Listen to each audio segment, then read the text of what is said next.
What was meant to be the rebirth of Russian power ended up becoming its steel epitaph.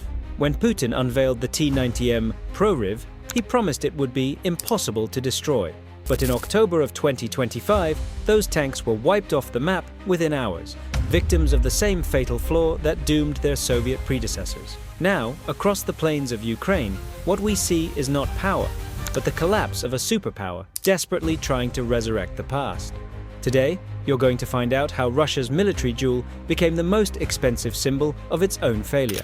Before the T-90M rolled onto the battlefield, Putin believed he had a brilliant move, a maneuver that would deceive the enemy and preserve his most valuable tanks. They called it the decoy game. For months, the Russian army poured hundreds of T-62s and T-72s into the fronts of Zaporizhzhia and Donetsk, hastily modernized Soviet-era models, many built before the collapse of the USSR. These relics were used as cannon fodder. They advanced in wide columns, fired a few rounds, and were inevitably destroyed. The goal wasn't to win battles, but to force Ukraine to waste Javelin missiles, FPV drones, and artillery shells on cheap targets. The idea was to exhaust the enemy before the arrival of the real monsters, the T-90Ms. For almost a year, these next-generation tanks stayed hidden away in depots and training centers, far from the front line. The promise was that when they finally entered the fight, they would change everything, leading a massive, coordinated, and fast assault capable of breaking through Ukrainian defenses in a single strike. The plan was codenamed Operation Steel Hammer, and its target was the city of Pokrovsk, a vital logistics hub for Ukraine in the Donetsk Oblast. Capturing that city would open a direct route to Kramatorsk and give Putin something he hadn't had in years, a symbolic victory to show the world. But there was one problem. While the T-90Ms rested in the shadows, the battlefield was evolving every single day, and Ukraine was learning how to hunt tanks like never before. When Operation Steel Hammer was announced, the Kremlin sold it as the beginning of a new era. And at the center of that narrative stood the T-90M Proryv, the tank that, according to Putin, would make the Russian army invincible once again. In June of 2023, during a visit to weapons factories in the Ural region, Putin declared in front of the cameras, "The T-90M is the best tank in the world. No enemy will be able to face it on the battlefield." In theory, he had reasons to believe it. The T-90M came equipped with the 125mm 2A46M5 cannon, capable of firing both armor-piercing rounds and 9 Me-119 reflex anti-tank guided missiles, which could strike targets up to 5 kilometers away. Its redesigned turret included the Kalina fire control system, featuring thermal sensors and automatic stabilization for firing on the move. And its armor, reinforced with the Relikt ERA system, promised up to 50% more resistance against kinetic energy penetrators and tandem warheads, a direct upgrade from the old contact 5 plates used on the T-72B. With all of this, the T-90M seemed to combine the firepower of an Abrams with the agility of a Leopard.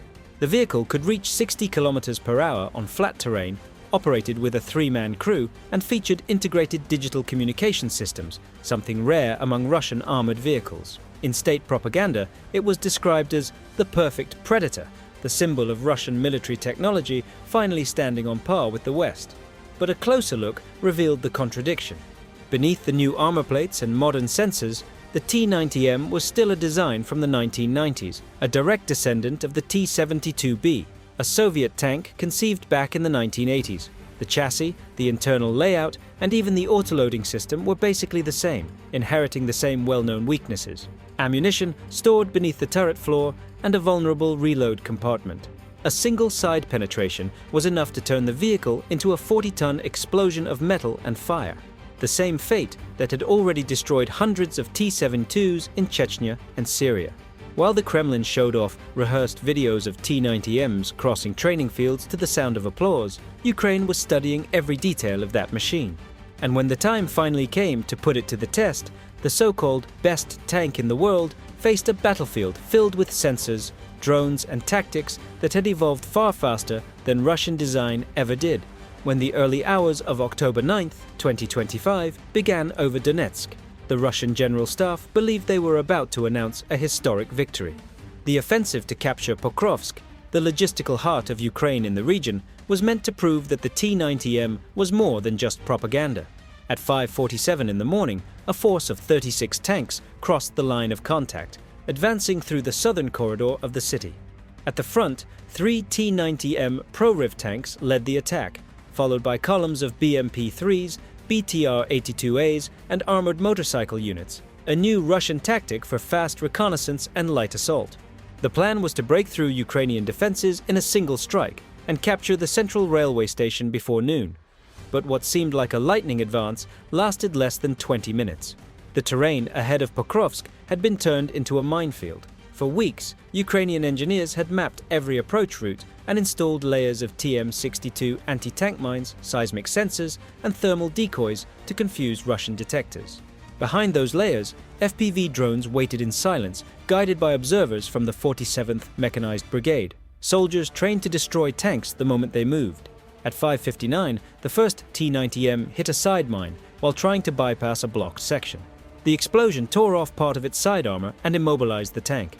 Seconds later, an FPV drone dove straight into the exposed ammunition compartment. Footage captured by Ukrainian drones showed what once seemed impossible. The invincible tank split in half, its turret thrown more than 15 meters away.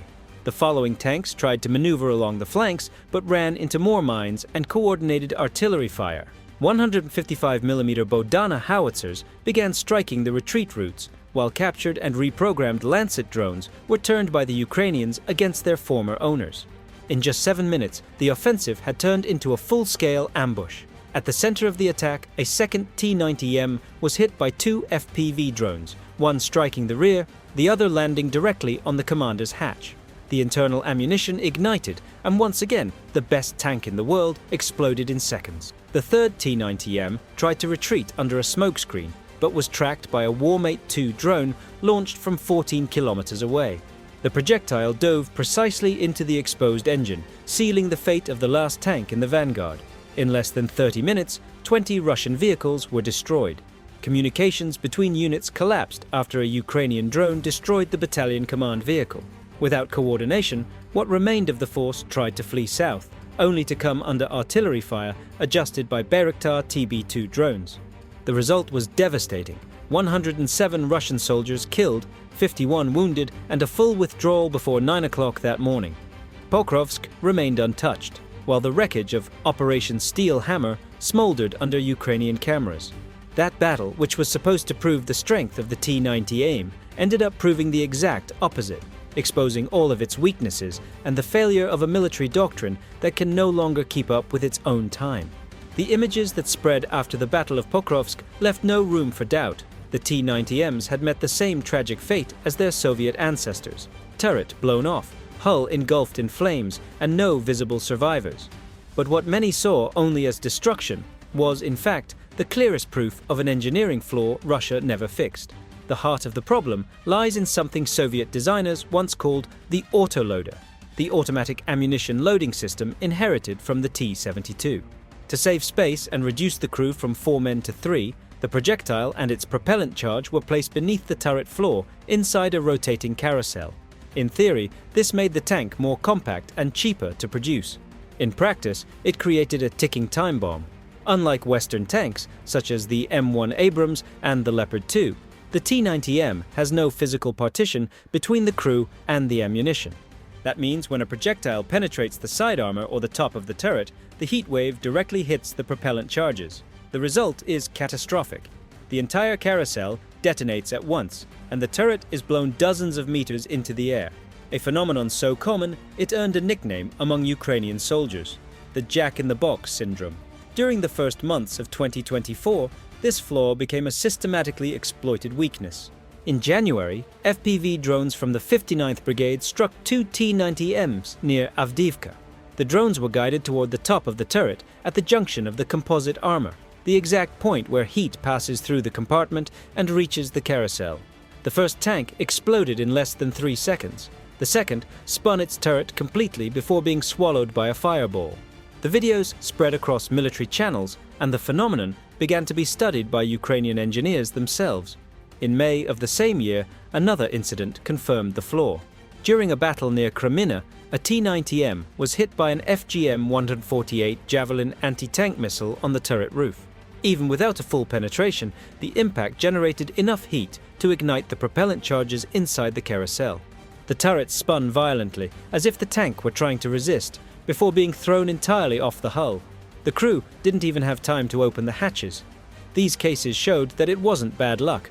It was a structural defect. A design meant to save weight and space had become a death sentence for those who operated it. And the irony is that the T-90M, the supposed tank of the future, fell victim to a flaw designed more than 30 years ago.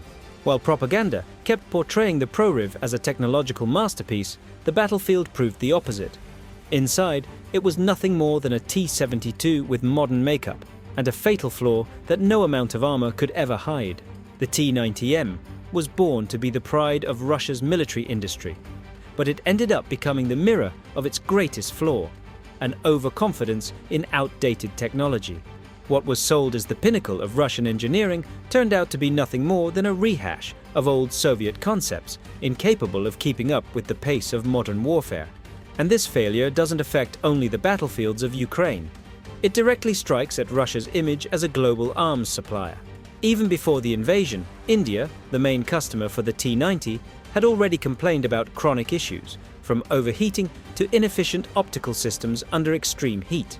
Now, with videos of T-90Ms exploding in seconds circulating worldwide, the damage to Russia's reputation is nearly irreversible. The export contracts that once sustained its military industry have become a source of distrust. No country wants to invest millions in a tank that can be destroyed by a $500 drone. Even so, the Kremlin keeps doubling down. The Ural Vagonzavod factories in Nizhny Tagil continue mass-producing the T-90M. Not out of military efficiency, but political necessity. For Moscow, stopping production would mean admitting failure. So instead of fixing the problem, Russia multiplies it, building hundreds of copies of a tank that has already proven obsolete. And that is the true legacy of the T-90M. A reminder that military power isn't measured by parades or slogans, but by the ability to learn from the battlefield. While Russia insists on fighting the future with the weapons of the past, the world is moving in a different direction. Now, the next great confrontation won't be about tanks, but about who controls the skies and the seas. And this time, the one surrounded is China. The United States and its allies are building an invisible wall of missiles across the Pacific, and it's already shifting the balance of power on the planet. Click now on the video appearing on your screen and see how this network of fire is redefining the front lines of modern warfare. And if you like understanding what's really happening behind the conflicts, make sure to subscribe to the channel. New videos come out every week with stories propaganda tries to hide. See you there.